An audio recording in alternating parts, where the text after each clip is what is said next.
여러분이 예수님의 제자들 중에서 가장 먼저 빈 무덤에 도착했던 사람이 사도 요한이었습니다.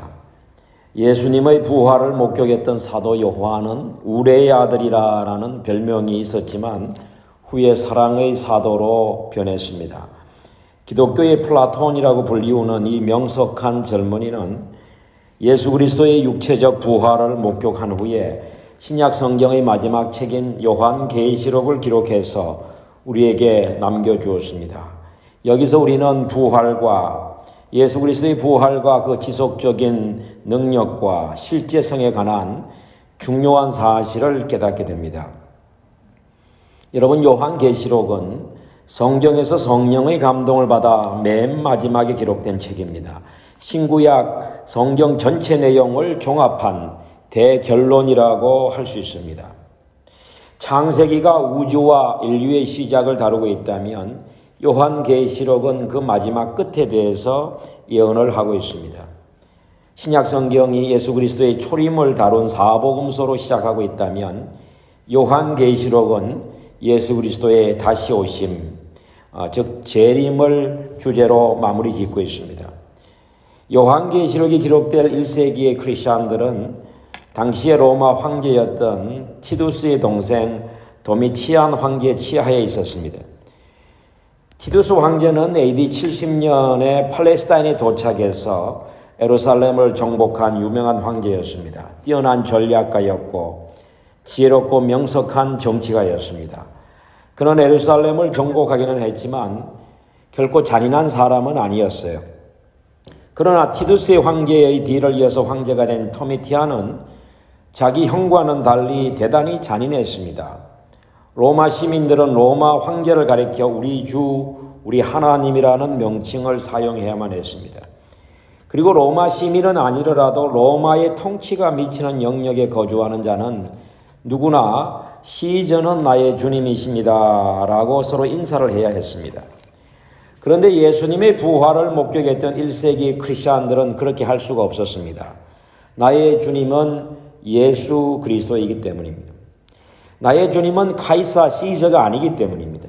바로 이 일로 인해서 1세기의 그리스도인들이 순교의 제물로 희생을 당하게 된 것입니다. 대부분의 그리스도인들은 목숨을 구걸하지 않고 순교의 제물로 자신의 목숨을 바쳤습니다. 그들이 그렇게 할 수 있었던 가장 중요한 이유는 그들은 살아계신 부활하신 주님에 대한 확신과 믿음을 가지고 있었기 때문인 것입니다. 요한계시록을 기록했던 요한은 30대 초반에 예수님을 마지막으로 보았습니다. 그 후 50년, 60년이 지난 그가 이 요한계시록을 기록할 1세기 말에는 이미 노인이 되어 있었습니다. 그러나 요한은 여전히 믿음을 간직하고 있었어요. 주님을 향한 충성심은 조금도 변함이 없었습니다. 그가 베드로와 함께 빈 무덤 안에 들어갔던 때로부터 많은 세월이 지났지만 그는 아직도 예수 그리스도의 부활을 믿고 있었던 것입니다. 다른 모든 사도들은 이미 순교자로서 자기들의 생애를 마쳤지만 그는 살아있는 마지막 사도였습니다.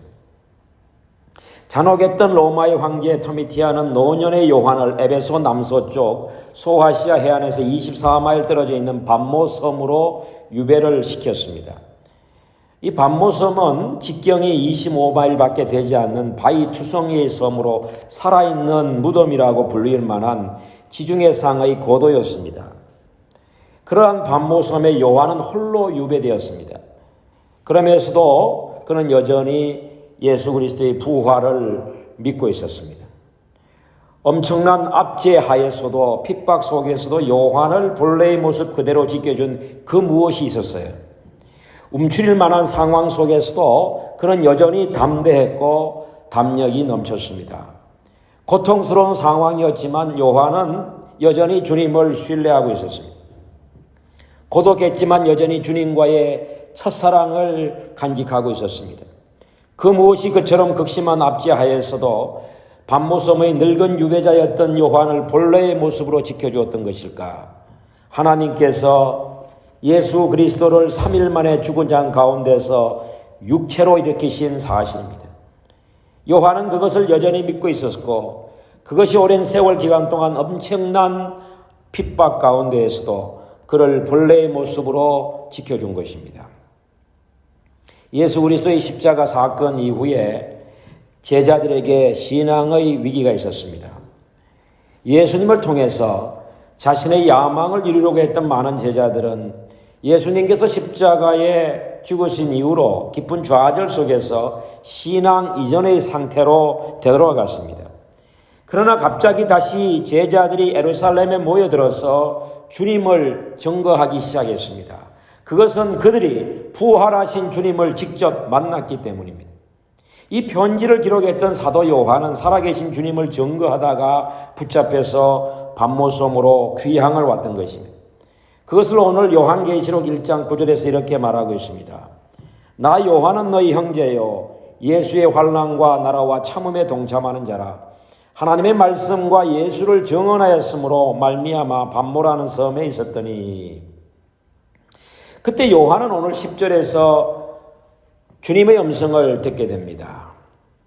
바위 투성이의 섬에 유배되어 고독하게 지냈던 그에게 일주일의 첫날인 주일 안식구 첫날에 성령에 사로잡히면서 큰 나팔 소리 같은 음성이 들려지게 되었습니다. 그 음성인적 11절에서 네가 본 것을 두루마리 성경에 기록해서 당시에 소와 시야 7개에 보내라는 주님의 음성이었습니다. 오늘 이 말씀을 하신 분이 8절에서 나는 알파요 오메가라 이제도 있었고 장차 올 자요 전능한 자 주 하나님이다 라고 밝히고 있습니다. 여러분 알파요 오메가란 이 히라본데 처음과 나중 시작과 끝을 의미합니다. 알파는 헬라어의 알파벳 첫 글자이고 오메가는 마지막 글자입니다. 이 말씀은 나는 네가 필요로 하는 모든 것이다. 나는 처음부터 마지막까지 그 사이에 있는 모든 것이다. 지금 일어나고 있는 모든 일 가운데 내가 개입되어 있다라는 말씀이에요. 요한은 그 음성을 듣고 몸을 돌이켜서 11절과 20절 말씀을 통해서 보았을 때 소와 시야 7개를 의미하는 7 근초대와 그 7 근초대 사이를 거닐고 계시는 인자를 보았어요. 이 성경에서 말하는 인자는 예수 그리스도를 말씀하고 있습니다. 그 밤모섬에서 그는 고독했으며 압지하에 있었지만 살아계신 주님의 현존 앞에 서 있는 자신을 발견하게 된 겁니다. 그리고 인자의 예수님의 8가지 모습을 보고 놀라게 됩니다. 이 모습은 우리 주 예수 그리스도의 완전한 모습이었습니다. 첫째로 예수님의 모습은 대제사장의 옷, 발에 끌리는 옷, 발까지 내려오는 옷을 입고 있었습니다. 예수께서 발까지 내려오는 대제사장의 옷을 입으시고 우리와 모든 사람이 하나님께 나아갈 수 있는 길을 열어주고 계셨습니다. 여러분 7 금초대는 유대인들이 메노라라고 부르는 촛대입니다. 가운데 가지가 있고 양옆으로 3개씩의 가지가 있어서 모두 7개의 가지를 가지고 있습니다. 오늘 본문 요한계시록 1장 20절에서 이 촛대는 7 교회라고 말하고 있어요. 왜 촛대가 교회일까요? 촛대는 빛을 발합니다. 교회는 빛을 드러내야 됩니다. 주님은 주님의 말씀이 이 세상 속에 나타날 수 있도록 교회 가운데 임재하시고 교회 가운데 역사하신다라는 말씀이에요. 그러나 주님의 몸된 교회가 교회로서의 책임을 다하지 못할 때 그 교회를 심판하시고 새롭게 하신다는 말씀입니다. 주님은 자신의 몸된 교회가 계속 깨끗함을 입음으로써 빛을 드러낼 수 있는 촛대, 도구가 될 수 있도록 지속적으로 교회를 향해서 말씀하셨던 것입니다. 계속해서 오늘 요한계시록 1장 13절에 예수님의 모습이 가슴에 금띠를 띠고 계셨다라고 말씀하고 있습니다. 여러분 제사장은 금띠를 띠지 않습니다. 금띠는 왕이 띠고 있습니다. 말하자면 예수님은 제사장이실 뿐만 아니라 왕이시라는 것입니다. 그래서 사도 베드로는 왕 같은 제사장이라고 표현을 사용했던 것입니다. 이사야 선지자는 이사야서 11장 5절에서 공의로 그 허리띠를 삼으시며 라고 기록했습니다. 주님께서는 제사장 사역을 통해서 사람들의 죄의 문제를 담당하기도 하시지만 공의롭게 이 땅을 다스리신다라는 말씀이에요. 아울러 예언자로서 진리를 전하신다라는 의미입니다. 그것이 가슴에 금띠를 띠고 있다라는 의미예요. 예수님은 14절에서 두 번째로 그의 머리털은 양털처럼 희었고 눈처럼 희었다라고 말씀하고 있습니다. 이 말씀은 소극적으로는 예수님의 신성, 선제성, 무죄성, 적극적으로는 예수님의 거룩성을 보여주는 표현이라고 할 수가 있어요. 오늘 1장 14절에 예수님의 세 번째 모습은 그분의 눈은 불꽃 같았다라고 말씀하고 있습니다. 눈이 불꽃 같다는 것은 모든 악과 인간의 마음까지도 꿰뚫어 보시는 예수 그리스도의 통찰력과 전지성, 날카로운 공의의 눈을 말씀하고 있습니다. 여러분, 사실 모든 인간은 그리스도의 불꽃 같은 눈앞에서 아무것도 숨길 수가 없다라는 의미입니다. 예수님은 마음속 깊은 곳에 감추어진 부분까지 보시는 분, 의로우시며 참으로 전지하신 분이다라는 의미인 것입니다. 넷째로 15절에서 예수님의 발 모양은 풀무불에 단련한 빛나는 주석처럼 보였다라고 말씀하고 있습니다. 발은 몸을 지탱하는 기본적인 힘입니다. 예수님의 발은 초림 때에 십자가에 못 박히셨지만 그러나 재림 시에는 그 발로 원수를 짓밟으실 것이다 라는 말씀이에요. 권능의 심판주로 오셔서 모든 더러운 무리들과 죄악들을 짓밟으시고 영광된 승리를 성취할 것이다 라는 의미입니다. 그리스도의 발은 온갖 고난의 용광로를 거친 빛나는 발입니다. 이 주석처럼 보였다라는데 주석은 심판을 상징하는 단어예요. 다섯 번째로 주님의 음성은 어떻게 들렸냐 하면 15절에서 많은 물의 소리와 같았다라고 말씀하고 있어요. 주님은 거대한 폭포와 같이 나이가라 폭포처럼 거대하고 위험 있는 소리로 말씀하셨습니다. 여러분, 주님의 음성은 믿는 자들에게는 기쁨과 평안을 주지만은요, 불신자들에게는 두려움과 불안을 안겨다 줍니다. 요한은 외로운 밤모섬에서 우렁찬 파도 소리 같은 주님의 음성을 들었습니다. 여섯 번째로 16절에 보시게 되면 주님의 오른손에 7뼈를 잡으셨다라고 말씀하고 있어요. 우리는 1장 마지막 20절에서 그것이 7 사자들임을 알 수가 있습니다. 그들은 주님의 손에 붙들려 있었습니다. 주님의 오른손에 7뼈를 잡았다 그랬는데 오른손은 권능의 손, 권세의 손을 의미합니다. 하나님께서 권능의 손으로 주의 종들을 붙잡으시고 주의 종들을 세워서 전 세계에 흩어진 교회들을 지키시고 보호해 주신다, 그런 의미입니다. 주님의 손은 하늘을 부충할 만큼 힘차시고 또한 우리들의 눈물을 씻어주실 만큼 부드러우십니다. 7번째로 16절에 보시게 되면 주님의 입으로부터 좌우에 날성검이 나왔다라고 말씀하고 있어요. 이 검은 하나님의 능력 있는 말씀입니다. 에베소서 6장 17절에 보게 되면 성령의 검은 곧 하나님의 말씀이라고 했습니다. 이 하나님의 말씀 날성검은 때로 축복하기 위해서 상하게 하고 치료하기 위해서 베고 고치기 위해서 아프게 합니다. 바로 인자의 예수 그리스도의 무기입니다. 8번째로 오늘 16절에 예수님의 얼굴은 어떻게 생겼냐면 강한 빛을 비추는 해와 같았다라고 말씀하고 있어요.